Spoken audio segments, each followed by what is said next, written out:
This is the newsroom for Wednesday, December 23, 2020. We're broadcasting to you on E1, Scar TV, NTN, and Tarzi TV in Bartica. In the headlines, APNU AFC government rented drugs bond for $337.9 million in 2 years. Police have been called in. Unauthorized vehicle uplifted $181.5 million in fuel for GDF in 2019, audit report finds. Minister Onaj Walrand and Dr. Ashley Singh are sworn in as parliamentarians. Tears of joy as elderly woman granted house lots after waiting for years, and the president steps in so they don't have to pay. I didn't expect so much, I get a complete home. I'm so happy. And in sport, national table tennis player overcomes lockdown to become fitness trainer. With the news, I'm Kurt Campbell. We're glad you can join us. First up, Auditor General Deodat Sharma has recommended that the police be called in to investigate and charge those who are responsible for the rental of a bond to store pharmaceutical drugs under the last government. $337.5 million was paid to rent the bond over a 2-year period, and $137.5 million is due on the contract for which there is no evidence that it was properly terminated. In a special investigation, the Auditor General found that proper procedures were not adhered to with respect to awarding the contract to Linden Holdings, Inc., owned by Lawrence Singh, for the leasing of warehouse facility at Lot 29 Sussex Street, Alboyston, to serve as off-site medical storage facility for the then Ministry of Public Health and the Georgetown Public Hospital Corporation, GPHC. Notably, tender board procedures were not followed, the Auditor General said in the report seen by the newsroom. The report has been forwarded to the Commissioner of Police for him to do a criminal investigation and lay charges where necessary. The Auditor General noted in the report that the then Minister, Dr. George Norton, explained the reason why no procurement process was followed was that the facility was required on an emergency basis.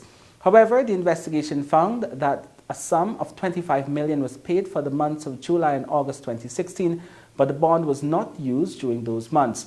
The ministry's software shows that the ministry started to utilize the Sussex Street bond from September 1st, 2016, and the last set of drugs and supplies were removed from the bond on the 24th of October 2018, whilst GPHC commenced storage of pharmaceuticals from the period May 2017 and ceased on the 31st of July 2018. The status of the contract is unknown at this time since a notice of quit was sent to the landlord without the ministry's letterhead and without a signature.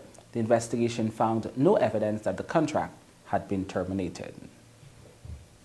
64-year-old Ashley Singh had been waiting for a house lot since 1993. She was finally awarded one, and with President Irfan Ali stepping in, she was told that she did not have to pay a cent for the lot. Next few months, but I'm going to be 65. I applied for a house lot since in 1993.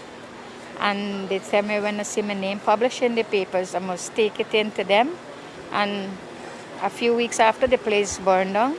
And they tell me I got to apply back again, and I keep applying, and they just get me going, coming. And I ain't able because I got to work to maintain my children them. So I just leave it down like that, right? And now I say, coming back with it, and I get through, right? So I thank the president so much. Where are you going to land? CI. I really can't say.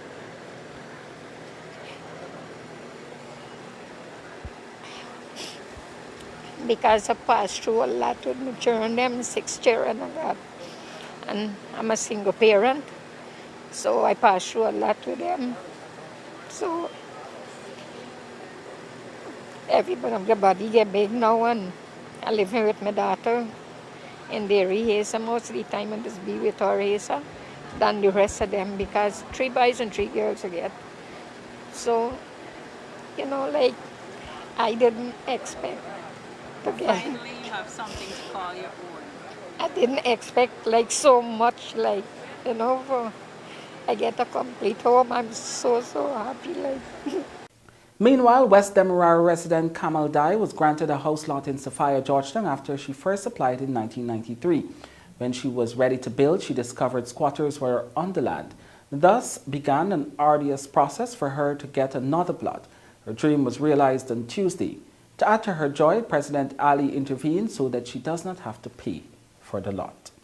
I applied in 1993 and I was located a lot in Sophia, Defield, Sophia in 1995. My lot number was 648. Dr. Cherry Jagan himself delivered that lot to me. And in 1997, they squat and take it away. And since then, I'm running for a house lot and I always get turned down. I went to Mr. Nawat, I went to the different minister.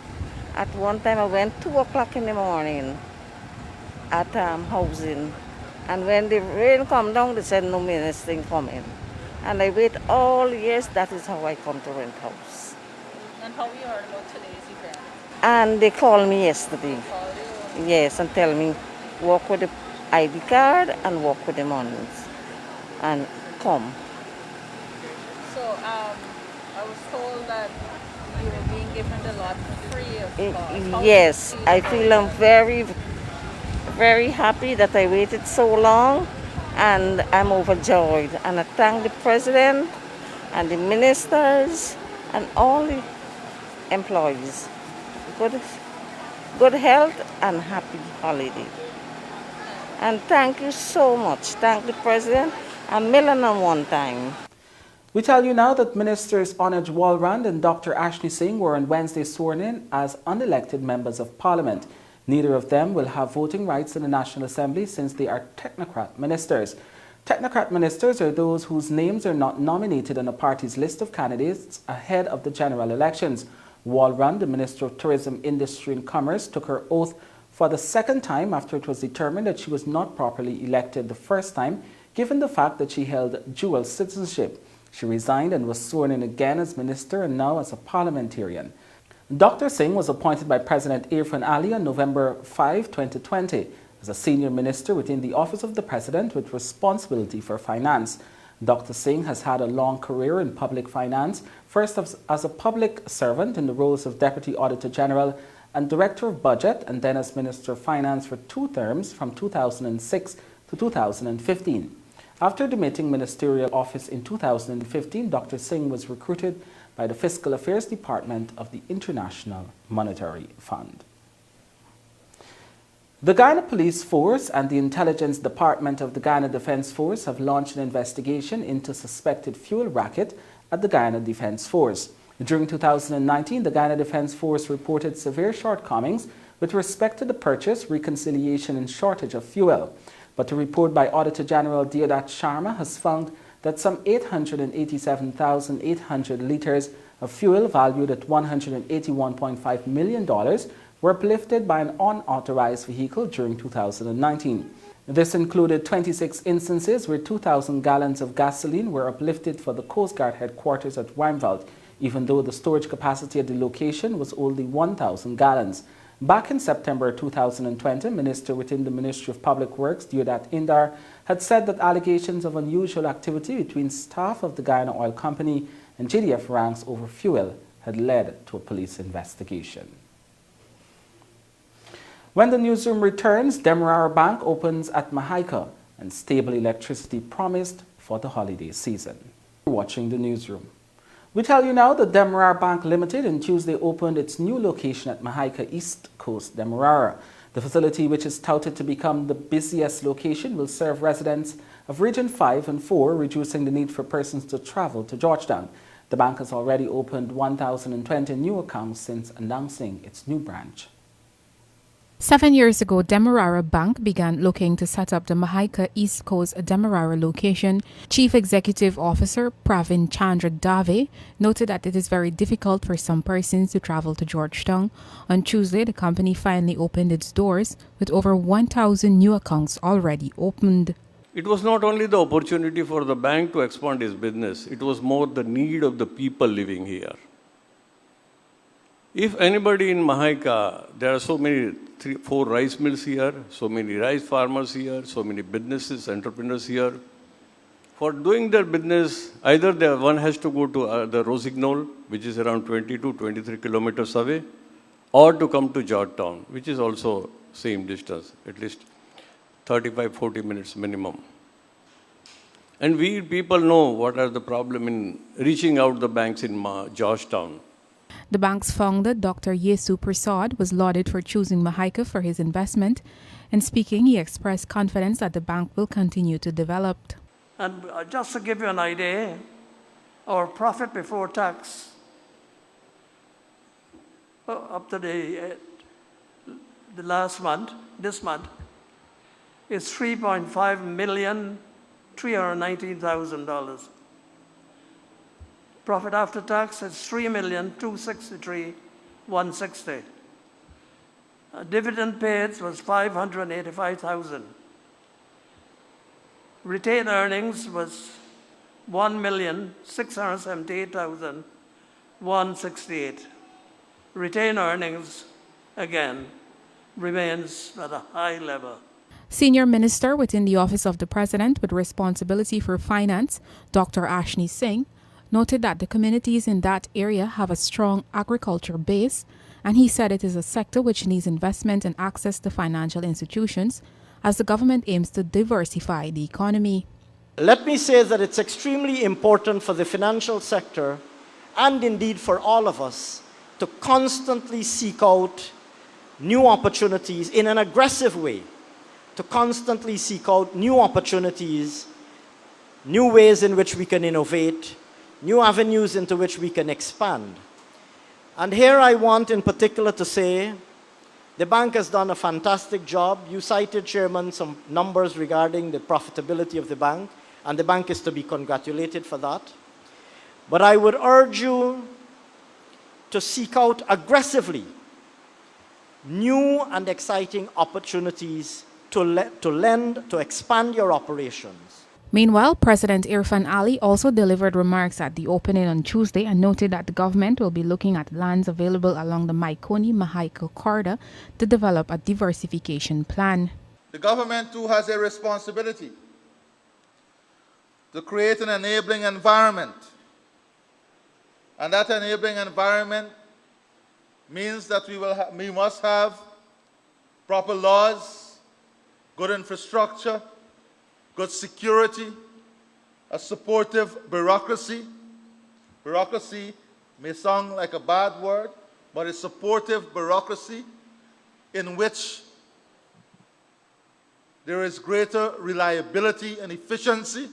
The new Demerara Bank Limited branch is fully powered by solar panels. Reporting for the newsroom, I am Isnella Patwo. GPL's 69 kV cable has been fixed, and the power company and Prime Minister Mark Phillips has said this could lead to a more reliable supply of electricity over the holiday season. The Prime Minister, along with Minister within the Ministry of Public Works, Deodat Indar, Tuesday night inspected the repair works. Chinese ambassador to Guyana, officials of GPL and representatives of China National Machinery Import and Export Corporation, Mr. Andrew Jim, were also there. The 69 kV submarine cable links GPL's Vredenhoop and Kingston substations and allow for the transfer of electrical power into the Demerara Berbice interconnected system. Having visited the repair site, as you know, the cable, the 69 kVA, I think it is, that's the right? KVA cable was severed a few weeks ago, and due to the efforts of Mr. Dindial, the CEO of GPL, Minister Indar, and our Chinese ambassador to Guyana, we were able to get the crew, the repair crew in Guyana in the shortest possible time, and they've been working basically 24/7 from the time they got to Guyana. My understanding is that we have 26 megawatts being produced over the river, and they can only utilize about 18. So you need to have the excess, being brought away from that area, right? So you could have stable supply of electricity over there, and also the aid that is coming over will contribute to the Demerara Berbice interconnected system. So that will, for the ordinary man, that means reliable and stable electricity for the Christmas season onwards. This cable was severed completely, and when it was severed, it was twirled up about 3 times under the water. As Mr. Samru Ramtahal, who was here on the barge on the site for the past week with the Chinese technical team, including Mr. Dindial. They were here. They were literally living on that barge. So for you to do that with high tides and the currents moving, it was a horrific task. They got it done. So I must commend the team from GPL and the team from CMC with the help of the Chinese ambassador in getting them here. It was a humongous task to get them from China to Guyana in light of COVID-19 pandemic for the various routes that they had to stop before they reach here and to get them back to China. So they had to first straighten that, then bring that on, then connect it item by item. 69,000 volts going through that cable, right? So it's not a small job. As I said the last time when I was interviewed, it's not plug and play. It is a serious job that required logistics. That this area here, which is called Area B, right, is a restricted area because the cable has been damaged about 2 to 3 times before. How much time? 4 times. 4 times. Every time it's severed, it gets shorter and shorter. So any least thing, it will damage this cable. So we have to make this area that this cable is restricted. Ships can't be anchoring here, willy-nilly. And we have to monitor that. And instructions was passed to MARAD to do that. The APNU AFC coalition government gave out $249 million under the Sustainable Livelihood and Entrepreneurship Development Program in 2019, but the Auditor General's office report revealed that there was hardly any structured accounting process by which the money was handed out. The report, released Wednesday, noted that most of the money went to residents in Region 9. The other regions that benefited under the SLED program in 2019 were Regions 2, 3, 4, 5, and 10. Some $169.5 million were issued to Region 9, but an audit examination of a sample of beneficiaries' files revealed that application forms were not completed despite it being a requirement. In addition, no criteria or checklist was seen as utilized for the appraisal and approval of grants, the report noted. As a result, it was difficult to ascertain the reasons for granting approvals to the beneficiaries. The Auditor General has since launched a special investigation into the SLED program. More news ahead. Stay with us. You're watching the Newsroom. The One Laptop Per Family initiative will be reintroduced in 2021. This is according to President Irfan Ali, who made the announcement on Tuesday while in Keto, Region 8. The President stated that technology is important in an advanced world and that Guyana would not be left behind. 2 international lawyers representing Guyana's interests in the ongoing border controversy case have said that the recent ruling by the International Court of Justice was both reasonable and favorable. The statement from the lawyers was made in direct response to a letter by Guyanese Dr. Bertrand Ramcharan, who criticized the ruling as reckless. Attorneys Mr. Paul Richard and Professor Philippe Sands said contrary to the view of Dr. Ramcharan, the court has expressed no view on whether there is or is not a land boundary dispute between Guyana and Venezuela. Rather, it has decided to exercise jurisdiction on the question of whether such a dispute has been subject to a definitive settlement, a question that turns on the validity of the arbitral award of 1899, the statement noted. The 2 attorneys stated that the court's decision of December 18 is a historic victory for Guyana. It gives Guyana exactly what it had been seeking since independence in 1966, an opportunity to obtain a final and binding judgment for the world's highest court on the validity of the 1899 arbitral award and the boundary that was fixed in accordance with it, and to confirm Guyana's exclusive and undisputed sovereignty over the entire Essequibo region. Some 300 workers employed with the Guyana Oil Company are currently on a sit-in after they were informed by the company that they will not be receiving a bonus or wage increase this year. The workers are being represented by the Clerical and Commercial Workers Union, who have been in negotiations with the company since July for an increase in wages and bonuses. How long the industrial action being undertaken by 300 Guy Oil workers will last is unknown. GAL's new general manager, Trevor Basu, told the Newsroom that the matter is in the hands of the Chief Labor Officer.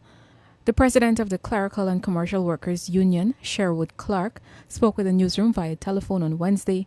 Clark explained that they have been in negotiations with the company for months for an increase in wages and bonuses for the workers. We was in negotiation since July 2020, and we agreed to all the fringe benefits. The proposal was on the table, 8% appraisal system or 5% across the board. On the 18th of December. The union was called in and told that there will be 0%, 0 bonus. According to Clark, the company is claiming that due to the effects of the COVID-19 pandemic, they have some setbacks financially. Meanwhile, after the change in government and the new board of directors that was installed held an extraordinary meeting in September last and discussed these matters. According to Clark, the board decided that they would use the 8% appraisal system and bonus would be across the board for employees. The 8% appraisal did not come from the sky. The 8% comes out to the company fiscal budget that they were paid 8%, whether they use it across the board or appraisal. The union president said they are open for engagement and are also asking the board to come to the table and bargain with the union and resolve this issue. Reporting for the newsroom, I am Isanella Patwell. The Auditor General has found discrepancies in payments approved on a contract for renovations and functional enhancements to a call center at Linden Region 10. The Ministry of Public Telecommunications made full payment on a contract to an engineering firm for design and supervision services for the renovations and functional enhancements to a call center building at Linden Region 10. However, the Auditor General's office's physical verification on September 4, 2020 revealed that there was no representative from the consultant on site to supervise the works. Further, the roof sheeting installed did not meet the specifications in the contract, while materials valuing $16.2 million already paid for were not on site. Further, the report said the Ministry of Public Telecommunications, which was headed by Alliance for Change member Catherine Hughes, approved an advance payment of $17.1 million and an interim payment of $31.8 million on the same date. When the newsroom returns, the financial, weather and bridge reports along with sport.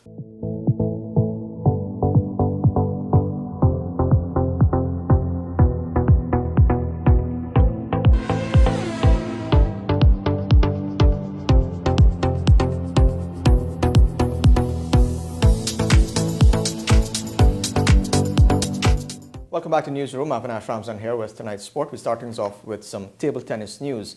National table tennis player Joel Allen was putting in immense hours of training during the imposed layoff for the early stages of the pandemic, which has now resulted in him starting fitness with Joel. He spoke with Akeem Green on Wednesday, sharing some insights on the new journey.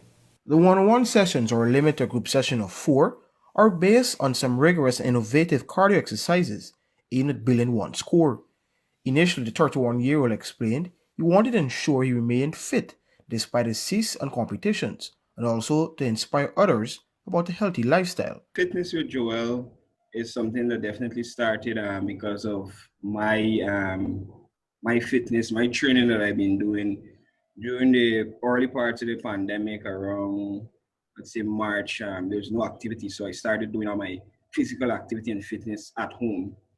And I started posting a few videos on social media with the intent to at least encourage or inspire people that not because no sport is playing, you can still do your stuff at home.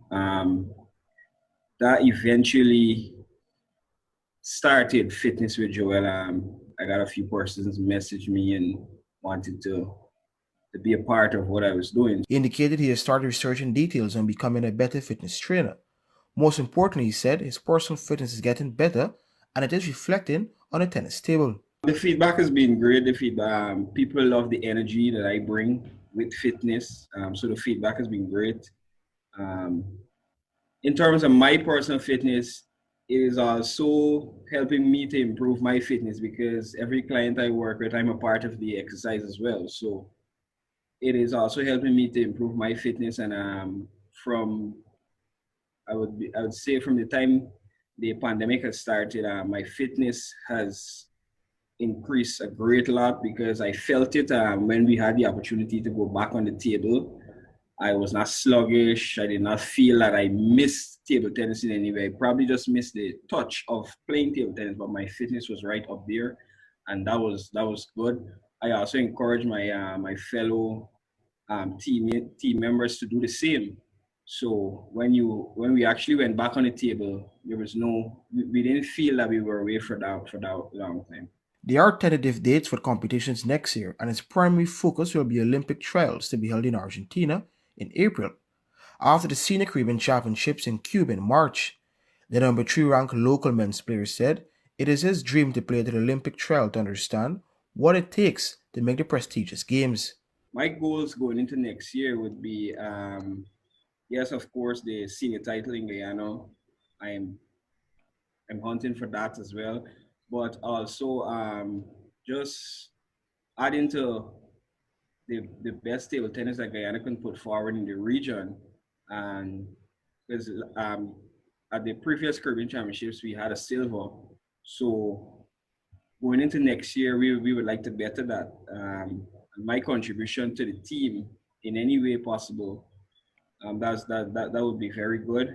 Also, there's the Olympic qualifiers. That's one of the main, I would say, tournaments that I have always been wanting to take part in, to have an opportunity to play the Olympic qualifiers, to see how good you really need to be at an Olympics. His current training sessions are being held at the Maltino Sports Club due to the prevailing rainy season, but indicated once the weather improves, he will return to outdoor sessions at the National Park.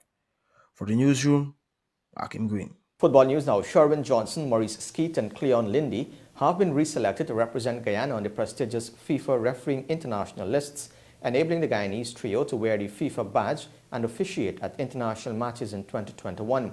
The FIFA lists are updated every year with approved and qualified referees and assistant referees from all over the world on the basis of nominations from national federations, which are reviewed by the FIFA Referees Committee.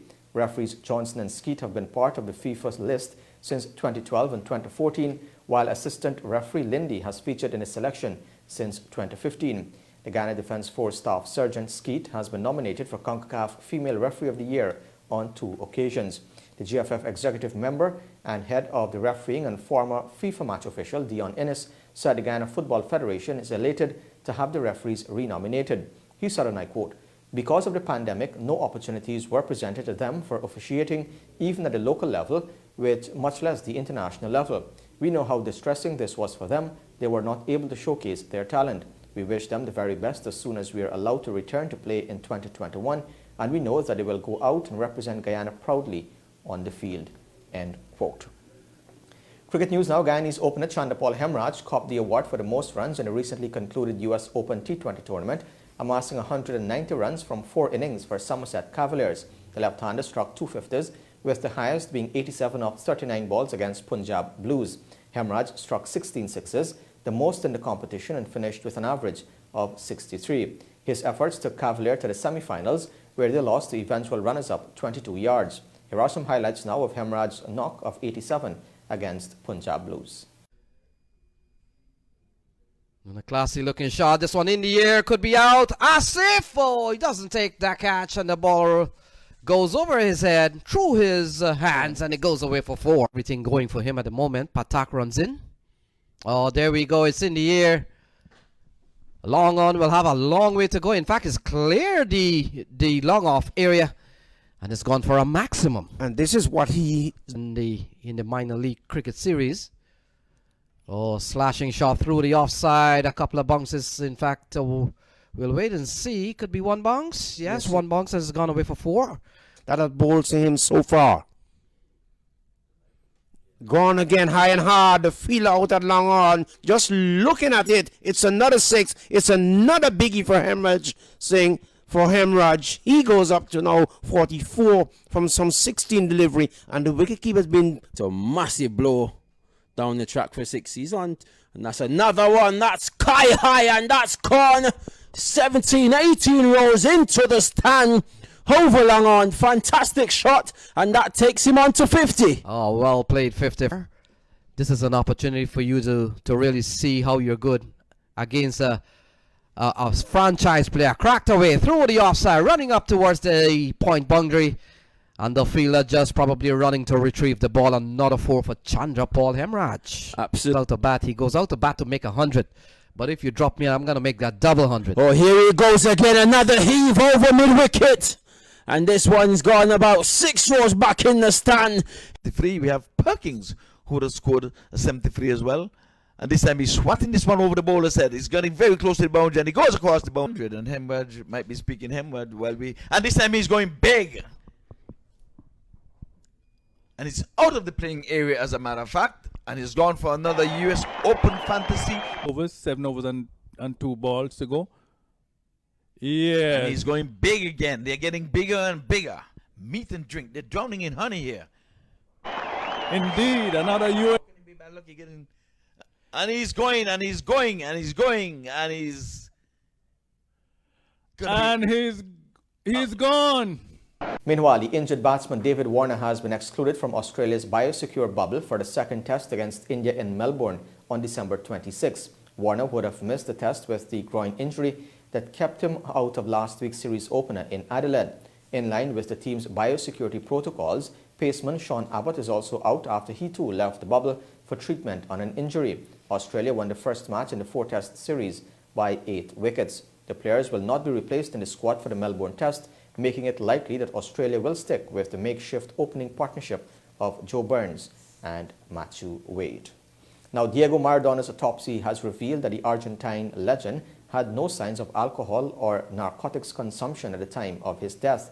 The 1986 World Cup winner died of a heart attack on November 25 at the age of 60. The autopsy said Maradona had problems with his kidneys, heart, and lungs.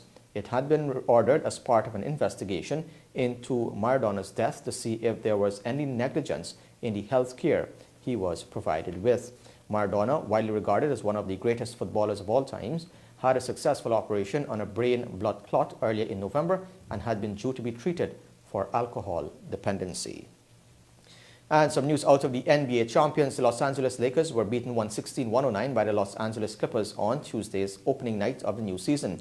The Clippers' Paul George scored 26 of his 33 points in the second half, while Kawhi Leonard added 26 of his own. It is the second successive year that the Clippers have defeated the Lakers in their season opener.